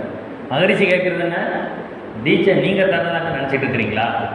தீட்சை நீங்கள் தரதாக நினச்சிருக்கீங்க அப்படின்னா என்ன அர்த்தம்? யார் தர்றா? குரு தான் தர்றார், மகரிஷி தான் தர்றார். அப்போ நம்ம வெறும் கருவி தான். அதனால் தகுதி பார்த்து தான் நம்ம ஒரு கிளாஸ் எடுக்கணும் அப்படிங்கிறதுனா அப்படி கிடையாது. மகரிஷியே சொல்கிறார், பட்டத்தை கொடுக்குற தகுதி தானாகவே வந்துடும். இப்போ நான் இன்றைக்கி மௌனத்தை பற்றி பேசினேன்னா, இப்போ எனக்குள்ளே இருக்கக்கூடிய அந்த மனசாட்சி, நீ மௌனத்தை பற்றி பேசியிருக்க, இன்றைக்கி ஒரு வாய்ப்பு கிடையாது, மௌனம் இரு, இல்லை நீ ஒரு மௌனத்தை கலந்துக்கோ அப்படின்னு சொல்லணும். அப்போ இந்த தகுதி எனக்கு இன்றைக்கி இல்லைன்னா நாளைக்கு வரும். அதுதான் மகரிஷி சொல்கிறாரு, பட்டத்தை கொடுத்துட்டா தகுதி தானாகவே வந்துடும். பிரம்மஞானின்னு எல்லாருக்கும் நீங்கள் பட்டம் கொடுக்குறீங்க, பிரம்மஞானின்ட்டு எல்லாருக்கும் பட்டம் கொடுக்குறீங்க, அவங்களுக்கு என்ன தகுதி இருக்குன்னு நீங்கள் பார்த்து பட்டம் கொடுக்குறீங்க அப்படின்னு கேட்டார். யார்? காஞ்சி சங்கராச்சாரியார் ஜெயேந்திர சுவாமிகள் வந்து மகரிஷியை கேட்குறாரு. காஞ்சி சங்கராச்சாரியார் மகரிஷி சந்தித்த ஃபோட்டோ இருக்குது, நீங்கள் கூகுளில் போட்டாலே வரும். அவர் பேர் போட்டு அந்த வேதாத்திரி மகரிஷின்னு கூகுள் போடுங்க, கூகுள் இமேஜஸில் வரும் அந்த ஃபோட்டோ. ஆலியாரில் வச்சுருக்காங்களான்னு தெரியல, அந்த மியூசியத்தில் பார்த்த மாதிரி ஞாபகம் இல்லை. அவர் கேட்குறார், நீங்கள் இப்படி எல்லாருக்கும் பிரம்மன் என்ன தகுதின்னு. மகரிஷி சொல்கிறது, பட்டத்தை கொடுத்து விட்டால் தகுதி நானாகவே வந்துடும் அப்படின்னு மகரிஷி. அதே போல தான். ஸோ மௌனத்தை பற்றி பேசுறதுனாலும் சரி, அல்லது தீட்சை அருள்நிதின்னு நீங்கள் உங்களுக்கு பட்டம் வாங்கினாலும் சரி, அப்போ நம்ம அருள்நிதியாக நடந்து கொள்ளணும், துணை பேராசிரியராக நம்ம நடந்து கொள்ளணும் அப்படிங்கிற தகுதி நமக்கு தானாகவே வந்துடும். அதனால் அதை பற்றி ஒன்றும் கவலைப்பட வேண்டியதில்லை. அதனால் இப்போ இன்றைக்கி மௌனம் இன்னொன்று இதே போல் உங்கள் சைடு யோசிங்க. இப்போ நான் 5 மணி நேரம் உட்காந்துருக்கேன், ஆனாலும் எனக்கு ஒரு நிறைவு இல்லை. நான் ஏதோ சைகளையும் பேசிட்டு தான் இருக்கிறேன், ஆனால் பெருசாக மௌனமாக இருந்த எஃபெக்டெல்லாம் எனக்கு ஒன்றுமே இல்லை அப்படின்னா அது பரவாயில்ல. Something is better than nothing. ஒன்றுமே செய்யாமல் இருக்கிறதுக்கு இன்றைக்கி ஒரு 5 மணி நேரம் உட்காந்து 4 நல்ல வார்த்தை கேட்டுட்டு வந்திருக்கோம், அதுதான். ஆனால் இது ஒரு முயற்சி தான். இது இன்னொரு நாள் சேரும்போது, இன்னொரு நாள் 1 மாதம் கழிச்சு நீங்கள் ஒரு மௌனம் அட்டன் பண்ணுறீங்கன்னா, இன்றைக்கி கலந்து கொண்ட அனுபவம் அன்றைக்கி யூஸ் ஆகும்.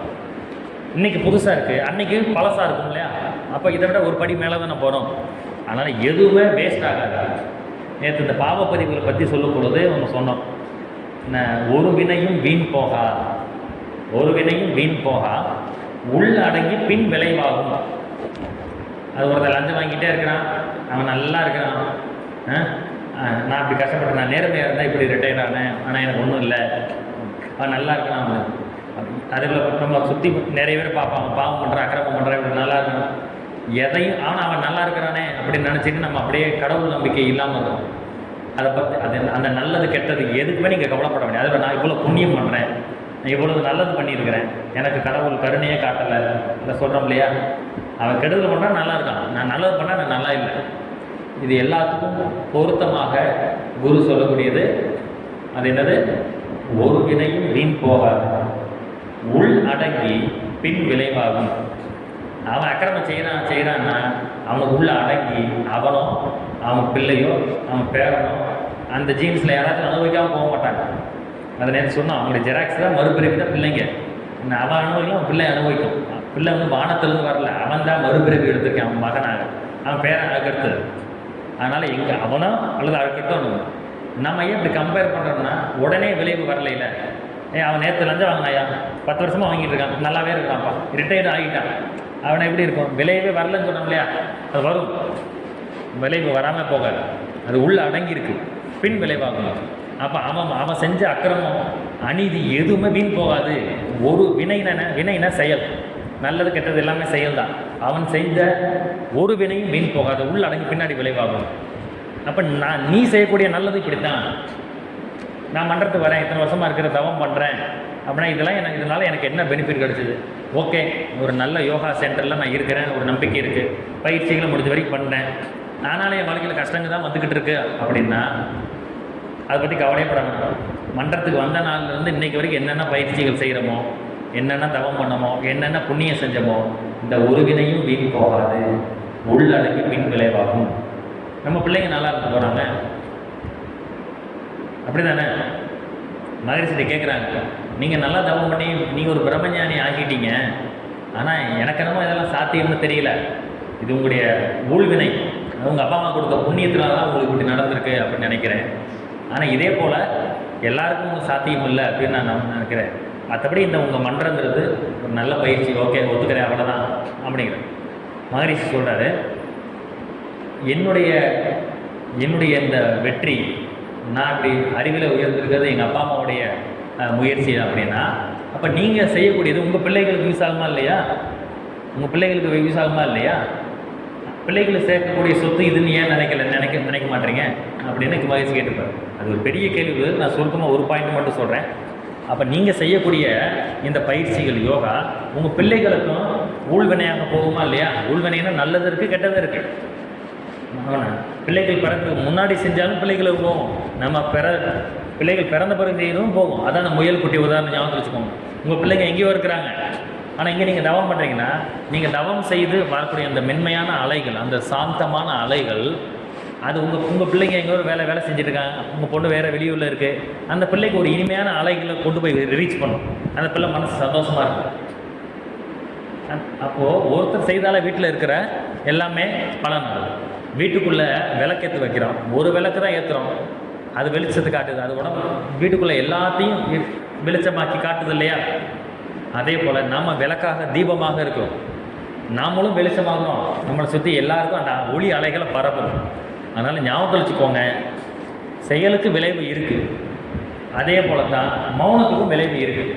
தவம் அகத்தாய்வு போக மௌனத்துக்கும் விளைவு இருக்குது.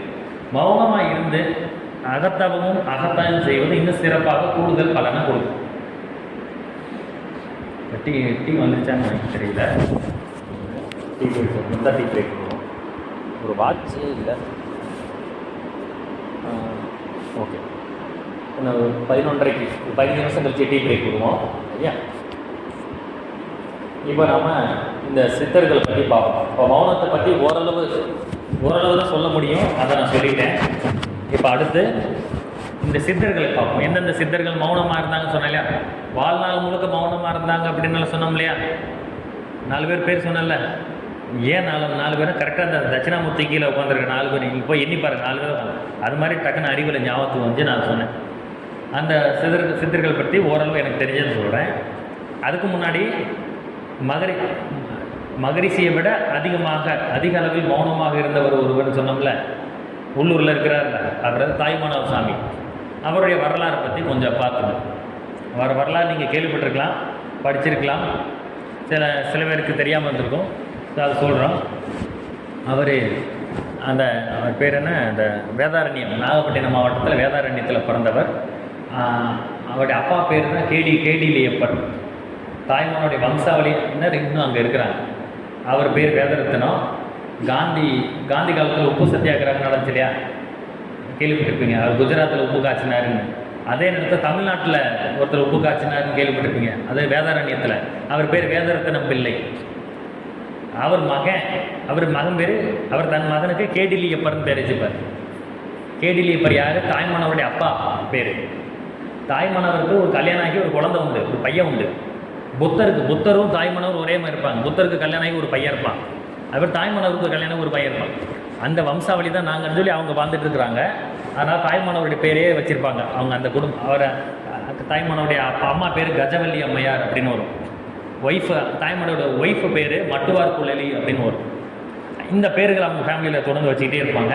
நான் நேரில் போயிருக்கேன், அங்கே போய் அவர்கிட்டலாம் பேசியிருக்கேன். நான் அந்த வேதரத்னம் பிள்ளை அவர் இப்போ இருக்கிறார். காந்தி கூட உப்பு சத்தியாக காய்ச்சினவர் வேதரத்னம் பிள்ளை. அவர் மகன், அவர் பேர் தான் கேடிலியப்பர், அல்லது வேறு ஏதோ ஒன்று. அவருடைய பேரனுக்கு தாத்தா பேர் அப்படியே வச்சுருப்பாங்க, வேதரத்னம் பிள்ளை. இவருடைய அண்ணன் பேர் கேடிலியப்பர். அவர்கிட்ட நாங்கள் பேசுவோம். அவர் சொன்ன தாய்மானோட வம்சாவளி. அப்போ தான் நினச்சிக்கிட்டேன், அந்த உள்ளூர் கோயிலுக்கு அவங்க தான் முக்கியமான ஆளாகவும் இருக்கிறாங்க. அப்போ தாய்மானவர் வம்சாவளின்னு அவங்க சொல்கிறது எல்லாமே கரெக்டாக இருக்குது. அவருக்கு ஒரு மகன் இருக்கிறாங்கிறது அப்போ கரெக்டாக தான் இருக்குது. அந்த வேதாரண்யத்தில் அவர் பிறக்கிறாரு, நல்ல நாலேஜோடு இருக்கிறாரு. அதனால் திருச்சியில் ஆட்சி நடக்குது. அப்போ பார்த்திங்கன்னா தமிழ்நாட்டில் 4 பிரிவு, தஞ்சை நாயக்கர், திருச்சி நாயக்கர், செஞ்சி நாயக்கர், வேலூர் நாயக்கர் அப்படின்னு 4 பிரிவு ஆட்சி நடக்கும். அப்போ மதுரை நாயக்கர்களுடைய ஆட்சி பார்த்திங்கன்னா தலைநகர் திருச்சிக்கு மாற்றிருப்பாங்க. அந்த நேரத்தில் திருச்சி மலைக்கோட்டையை வச்சு தலைநகரை வச்சு ஆட்சி புரிவாங்க. அப்போ விஜய ரகுநாத சொகநாத நாயக்கர் தான் ஆட்சி புரிவார். அவர்கிட்ட ஒரு மந்திரியாக சேர்வார். அப்படி மந்திரியாக சேரக்கூடியவர். இவருக்கு ஏன் அந்த பேர் தாய்மானவர் வந்துச்சு அப்படின்னு யாருக்கா தெரியுமா? தலைமட்டம் ஆட்டுங்க, தெரியாது. திருச்சி மலைக்கோட்டை போயிருக்கீங்கள, அங்கே ஒரு கோயில் இருக்குல்ல, ஒரு சிவன் கோயில் மலை மேலே இருக்கும். மேலே உச்சி விநாயகரா அப்படி உச்சி, அது பேர் என்ன மாதிரி அந்த பேர் விநாயகர் கோயில் மலை உச்சியில் இருக்கும். அடிவாரத்துலேருந்து நம்ம படி ஏறும் பொழுது நடுவுலையோ அல்லது முக்கால்வாசி மேலே போகும்போது லெஃப்டில் ஒரு சிவன் கோவில் இருக்கும். அந்த சிவன் கோவில் தான் தாய்மானவர் சுவாமி. அந்த சிவனுக்கு பேர் தாய்மானவர். ஏன் அப்படின்னா, பொதுவாக இறைவன் உயிர்களுக்கு தந்தையானவன், ஒரு பாட்டு கூட நமக்கு பிள்ளைக்கு தந்தை ஒருவன், நம்ம எல்லோருக்கும் தந்தை இறைவன் அப்படின்னு ஒரு பாட்டு கூட பழைய பாட்டு. ஸோ பொதுவாக இறைவனை ஆண் பாலாகவே பார்த்து தான் இறைவன் அப்படின்னு, இறைவின்னு சொல்கிறது இல்லை, அது பொது சொல் தான். இப்போ மகிழ்ச்சி இறைவனத்தில் என்ன இருக்குது? அவனில் தான் நீ, எல்லாம் வல்ல தெய்வம் அது, அவனில் தான் நீ, உன்னில் அவன், அவன் யார் நீ யார் பிடிவேது. அப்போ அவன் அப்படிங்கிறப்ப அவள் இருக்கிறாங்களா, அல்லது இறைவன் அவன்னு சொல்லலாமா மதிக்காமல்? அது அப்படி கிடையாது. அது மொழி இலக்கணம் தவிர அந்த இடத்துல மதிப்பான சொல் தான். மரியாதை இல்லாத சொல் சில இடங்கள் மரியாதைக்கு உண்டான சொல்லாக மாறும். ஃபார் எக்ஸாம்பிள் இப்போ கேவலமானங்கிறோம், அதுக்கு என்ன அர்த்தம் தெரியுமா? வடிவேல் காமெடியில் வருவான்ல, ஒருத்தர் போலீஸ்கிட்ட வம்பிருப்பான், வேணாம் நான் ரொம்ப மோசமானவன் அப்படிமா. வடிவேல் நான் ரொம்ப கேவலமானவன் அப்படின்னு அவன் சொல்லுவான். பொதுவாக அந்த கேவலங்கிற வார்த்தையை நம்ம ரொம்ப கேவலமாக பயன்படுத்தணும். ஆனால் தமிழ் அகராதியில் அது சமஸ்கிருதத்துலேயும் இந்த வார்த்தை இருக்கும். கேவலம்னா உயர்ந்தன்னு அர்த்தம், கேவலம்னா உயர்வானன்னு அர்த்தம். எனக்கு ரொம்ப நாளாக இது தெரியாது. ராமகிருஷ்ணன் படத்துக்கு போயிருந்தேன், அங்கே புக்கு ஒன்று வச்சுருந்தாங்க, அதில் போட்டுருந்துச்சு கேவல பொருளாகிய இறைவன் அப்படின்னு போட்டுச்சு. என்னடா இறைவன் வந்து கேவல பொருளாகிய இறைவன், அப்புறம் தான் கேவலம்னா உயர்வானன்னு அர்த்தமா.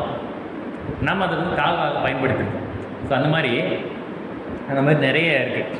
இப்போ இது கோர விபத்து, கோரமாக இருக்குது அப்படின்னா என்ன அப்படின்னா, கோரம்னா அப்படியே பார்க்க சகிக்காத. அப்போ அதுக்கு ஆப்போசிட்டு இப்போ சரீரி அசரீரின்னு சொல்லணும். கோர விபத்து அப்படின்னா ரொம்ப அலங்கோலமாக பார்க்க முடியாது. அப்போ அதுக்கு ஆப்போசிட்டு அழகானது அகோரம்னா அழகுன்னு அர்த்தம். ஆனால் நம்ம என்ன சொல்ல நடைமுறையில், ஐயோ அகோரமாக இருப்பான் பாவன், அந்த இடம் ரொம்ப அகோரமாக இருக்குது அப்படின்னு. அகோரம்னா அழகுன்னு அர்த்தம், கேவலம்னா உயர்ந்ததுன்னு அர்த்தம். இந்த மாதிரி நிறைய விஷயங்களை நம்ம தெரியாமல், அதுபோல் இறைவனை நம்ம வெறுமன ஆண்பாலாக மட்டுமே கருதுகிறோம். ஆனால் அந்த இடத்துல இறைவனை அவர் தந்தையாக மட்டுமே சொல்கிறோம். அப்படி இல்லை, உயிர்களுக்கு இறைவன் தாயுமாகவும் இருக்கிறார். தாயும் ஆனவன் இறைவன் அப்படின்னு அதுக்கு ஒரு தலை வரலாறு இருக்கும். ஒரு அம்மா வந்து பிரசவத்துக்கு ஒரு பெண் துடிப்பாங்க. அப்போ இறைவனே ஒரு தாய் வேடத்தில் வந்து, அம்மா பக்கத்தில் இல்லை, ஆனால் இறைவன் அம்மா வேடத்தில் வந்து அந்த பிரசவத்தை பார்த்தாரு. அப்போ தாயும் ஆனவர் அப்படின்னு ஒரு அந்த கோயிலில் போய் வேண்டி, அவங்க அப்பா அம்மா வேண்டி இவருக்கு பிறப்பாரு, தாய்மானவர் பேர். இந்த தாய்மானவருடைய சிறப்பு பாருங்களேன். ஒரு நாள் அரசவையில் மன்னன் கூட முக்கியமான ஆவணத்தை டிஸ்கஸ் பண்ணியிருப்பார். மன்னனும் அரசியும் ப்ளஸ் இவர் 3 பேரும் டிஸ்கஸ் பண்ணியிருப்பாங்க அரசு ஆவணத்தை. அப்போது அவர் திடீர்னு தாய்மானவர் திடீர்னு பார்த்தா அந்த அரசு ஆவணத்தை கசக்கி அப்படி தூக்கி போட்டுருவார், அப்படி மின்னல் வேகத்தில். அரசு இது படிச்சிருக்கீங்களா? அப்படி வரலாறுலன்னா படிச்சிருக்கீங்க, ஒரு சில பேர் தெரிஞ்சிருக்கிறீங்க. அரசு ஆவணத்தை திடீர்னு கசக்கி போட்டுருவார். உடனே மன்னனுக்கும் அரசுக்கும் பயங்கரமாக கோவம் வந்து ஏதோ திட்டி அனுப்பிடுவாங்க. என்ன அந்த டீட்டெயிலாக நினச்சி தெரியல, தூக்கம் வருதா இல்லை நேராக பாருங்கள். அதாவது அந்த அரசு ஆவணத்தை கசக்கி தூக்கி போட்டுறாரு. அப்போது அவர் மன்னன் தப்பாக நினைக்கிறாரு. கொஞ்சம் நேரம் கழித்து திருச்சியில் இருக்கிற திருவானைக்காவல் அந்த கோயிலிருந்து அர்ச்சகர் வருவார். அந்த மாதிரி அந்த அதே நேரத்தில் அங்கே அம்மனுடைய சேலையில் தீ பிடிச்சிடும். அம்மன் சேலையில் தீ பிடிச்சிருது. அப்போது தாய்மானவர் சடனாக அந்த இடத்துல உள்ளே வர்றார். உள்ளே வந்து அந்த தீயை அணைக்கிறார். இதை அர்ச்சகர் பார்க்குறாரு. ஆனால் உண்மையிலேயே தாய்மானவர் எங்கே இருக்கிறாரு? அவர் மலைக்கோட்டையில் இருக்கிறார். அரண்மனை எங்கேயோ அங்கே இருக்கிறார், மன்னன் கூட இருக்கிறாரு. ஆனால் திருச்சியில் அவுட்டரில் இருக்கிற திருவானைக்காவல் கோவிலில் கர்ப்பகிரகத்தில் அவர் நுழைஞ்சி தீயை அணைப்பார். இதுதான் பற்றி நம்ம ஊரில் வீட்டில் தீ பிடிச்சா நாங்கள் உடனே நம்ம ஸ்பீடாக செயல்படும்ல, அதை வேகமாக கசக்கி வீசுவார். அதே போல் அங்கே அந்த தீ அணைக்கிறார். இந்த ரெண்டும் ஒரே நேரத்தில் நடக்குது. அப்போ அந்த அர்ச்சகரை வந்து சொல்லவும் தான் ஆனால் மன்னனும் அரசியும் அப்படியே மிரண்டு போயிடுவாங்க. அப்போ இப்பேற்பட்ட மகான் இவர் இங்கே இருக்கிறாரு, அதே ஒரு ஜெராக்ஸ் காப்பி அங்கேயும் போயிருக்கிறாரு. அப்போ மகான்களுக்கு தான் இது சாத்தியம். இது மனிதர்களுக்கு சாத்தியம்தான். அஷ்டமா சித்திகள்னு சொல்லுவாங்கள்ல, 8 சித்திகள் சித்தர்கள் செய்யும். ஒரே நேரத்தில் எல்லா இடத்துலையும் இருக்க முடியும், சர்வ இடத்துலையும் வியாபிக்க முடியும். நீங்கள் இங்கேயும் இருக்க முடியும், உங்கள் வீட்டிலையும் இருக்க முடியும், இங்கே வேணால் இருக்க முடியும். பேசிக்கிட்டே இருப்பாங்க, எப்பயும் போல் பேச முடியும். தொட்டால் கூட அதே உடம்பு தான் இருக்கும். ஆனால் நீங்கள் யார்கிட்ட பேசுகிறீங்களோ, யார் உங்களை பார்க்குறாங்களோ அவங்களுக்கு தொட தோணாது, அல்லது இந்த சிந்தனையே வராது. இயல்பாக கேஷுவலாக நீங்கள் எப்பயும் போல் தான் உங்களை நினச்சிக்கிட்டு இருப்பாங்க. ஆனால் நீங்கள் வேறு இடத்துல உட்காந்துருப்பீங்க. இப்படி ஒரே நேரத்தில் பல இடங்களில் தரிசனம் கொடுக்குறது. அதுபோல் அதான் லஹிமாய் மஹிமா அப்படின்னு பல பேர் இருக்குது. காற்று போல் லேசாகிடுவாங்க, காற்றில் அப்படியே கலந்து பறப்பாங்க. அதுபோல் அதில் உட்காந்துக்கிட்டு இருப்பாங்க, அவங்க நகர்த்தவே முடியாது. மலை மாதிரி வெயிட் ஆகிடுவாங்க. மலையை நகர்த்த முடியுமா? புல்டோசர் கொண்டு எது கொண்டு வந்தாலும் அவங்கள நகர்த்த முடியாது, அப்படி ஸ்ட்ராங் ஆகிடுவாங்க. இப்படி நிறைய சித்திகள் இருக்குது. அப்புறம் தாய்மானவர்கிட்ட இயற்கையோ அப்படி இருக்கவும் மன்னன் அவர்கிட்ட மன்னிப்பு கேட்குறாங்க. அதுக்கப்புறம் நீங்கள் மறுபடியும் மந்திரி ஆகணும்னு கேட்குறாங்க. அப்போ அதுக்கு முன்னாடி மன்னன் ஏதோ திட்டிடுவார், அதனால் மனசு வெறுத்து போயிடுவார். அப்போ இது கேட்டு மன்னிப்பு கேட்டவுடனே இல்லை இனிமேல் நான் துறவரம் தான் அப்படின்னு முடிவெடுத்துருவார். அப்படி தான் பல இடங்களுக்கு கடைசியில் ராமநாதபுரத்துக்கு இங்கே ஜீவசமாதி அடைஞ்சிருக்கிறார். இந்த இவர் பார்த்தீங்கன்னா மௌனம் அது பேர் மௌன குரு வணக்கம். இப்போ தான் எனக்கு கரெக்டாக ஞாபகத்துக்கு வருது. அந்த தட்சிணாமூர்த்தி சொன்னோம் இல்லையா, தட்சிணாமூர்த்தி கதை சொன்னோம் இல்லையா, குரு சீடர்கிட்ட பேச மாட்டார், ஆனால் உபதேசிப்பார். இப்போ தாயுமான சாமிக்கு இப்படி தான் அவருடைய குரு கிடைச்சார். அதை அந்த வரலாறு படிச்சிருப்பீங்க நீங்கள். அதாவது அந்த கோயிலுக்கு போகிறாரு, அந்த மலைக்கோட்டையில் இருக்கிற தாய்மன சாமி கோயிலுக்கு போகிறாரு ஏன்னா அந்த கோயிலுக்கு அவங்க அப்பா அம்மா போய் தான் அவர் பிறந்தார், அந்த பேர் வச்சாங்கன்னு சொன்னோம் இல்லையா. தன் பெற்றோர்கள் வணங்கிய தன் பேர் வைத்த அந்த கோயிலுக்கு அவர் அப்பப்போ வழிபட செல்லும் ஒரு வழக்கம். அப்போ அந்த படியில் ஏறி போயிட்டு இருக்கிறார் ஒரு நாள். அப்போ எதுக்க அந்த குரு இறங்கி வர்றாரு. யார்? தாய்மனவர் ஆட்கொண்ட குரு. அவருக்கு பேரே கிடையாது. அவர் பேர் மௌனகுரு. பேசாதன்னா அவர் மௌனகுரு. இவர் தாய்மன படியில் ஏறிட்டே போகிறாரு, குரு படியில் இறங்கிக்கிட்டே வர்றாரு. அப்போ கண்களால் பார்க்குறாரு, அவ்வளோதான். அத்தோட ஆட்கொள்ளப்படுகிறார். ஒரு வார்த்தையோட பேசுகிறார், அத்தோட அவர் துறவு.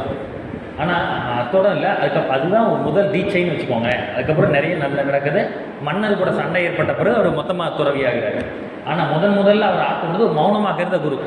அந்த குருவை பற்றி ஒரு கவி எழுதியிருப்பார், அதுதான் எனக்கு ஞாபகமே வர மாட்டேங்குது.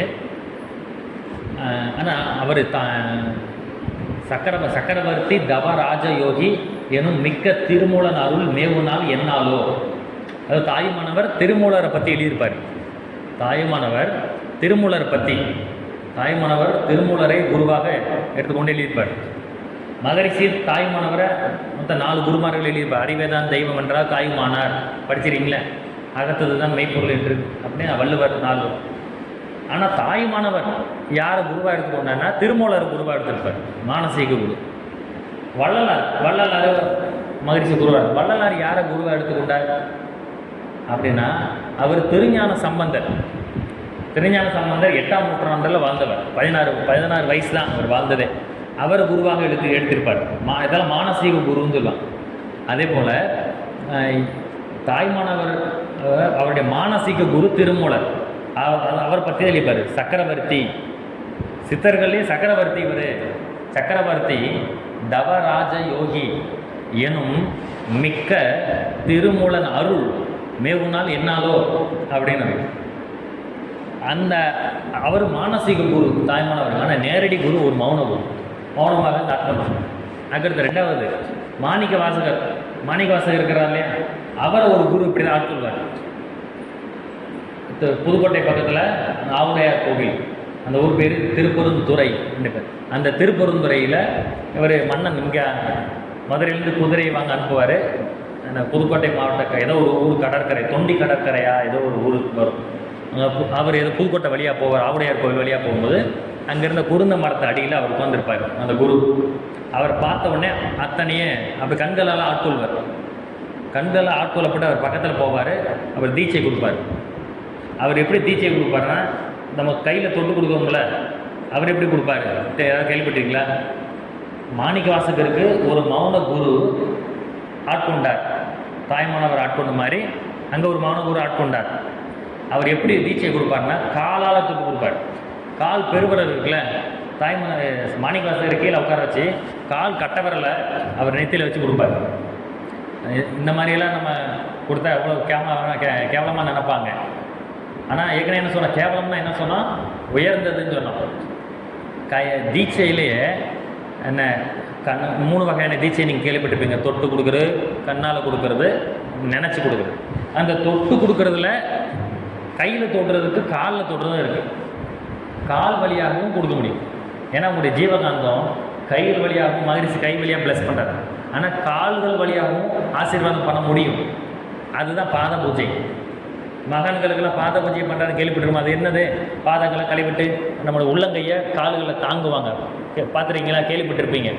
அதுதான் அவங்களுடைய ஜீவகாந்தத்தை நம்முடைய உள்ளங்கையில் வாங்குகிறோம், ஆசீர்வாதத்தை வாங்குகிறோம். அப்போ அவளை அது கால் பெருவரலால் இப்படி தொட்டு நெத்தியில் தொட்டு கொடுப்பார். அப்போ மகரிஷிக்கும் இவர் பேர் என்ன, மாணிக்க வாசகருக்கும் சரி, தாய்மனவருக்கும் சரி, மௌனமாக இருந்த குருமார்கள் தான் தட்சிணாமூர்த்தி போல பேசாமல் இருந்து ஆட்கொண்டிருக்கிறாங்க. அவர்கள் பேசாமல் இருந்து மௌனத்தை உபதேசிச்சிருக்கார். அவர் அந்த அப்படி தீட்சை வாங்கினோடனே அந்த குரு துரிய தீட்சையும் கொடுத்துருக்காரு. தலையில் காலை வச்சு ஆகினியில் பெருவிரலை தொட்டு கொடுக்குது. கால் விரலை வச்சு மாணிக்க வாசகருக்கு கொடுக்குறாரு. அதே போல் தலையில் நேரடியாக காலை வச்சு கொடுக்குறாரு. அதை மாணிக்க வாசகரை திருவாசகத்தில் எழுதுறாரு. என் குரு எனக்கு எப்படி துரிய தீட்சை எனக்கு எப்படி கொடுத்தாரு அப்படின்னு. இணையார் திருவடிகள் என் தலைமேல் வைத்தலுமே துணையான சுற்றங்கள் அனைத்தும் துறந்து ஒளிந்தேன் அப்படின்னு எழுதிப்பார். திருவாசகத்தில் இணையார் அப்படின்னா கடவுளுக்கு இணையாக, தெய்வத்துக்கு இணையான என் குரு, என்னோட மௌன குரு ஆவுடையார் கோவிலில் அந்த குருந்த மரத்து அடியில் எனக்கு தீட்சை கொடுத்தாரு. எப்படி கொடுத்தாருன்னா, கால் பாதத்தை எடுத்து தலையில் வச்சார். தெய்வத்துக்கு இணையார் திருவடிகள் என் தலைமேல் வைத்தலுமே, திருவடிகள் என் தலைமேல் வைத்தலுமே துணையான சுற்றங்கள் அனைத்தும் துறந்து ஒளிந்தேன் அப்படிங்கிற. என்னோடய சுற்றங்கள் அனைத்தையும் நான் மறந்து அதை நான் விட்டுட்டேன் அப்படின்னு எழுதிப்பார். ஸோ மௌன குருமார்கள் பேசாமலேயே தீட்சை கொடுப்பாங்க அப்படிங்கிறத நாம் அந்த தட்சிணாமூர்த்திலேருந்து இந்த சித்தர்கள் வரைக்கும் நம்மளால் தெரிந்து கொள்வோம். இப்போ அடுத்து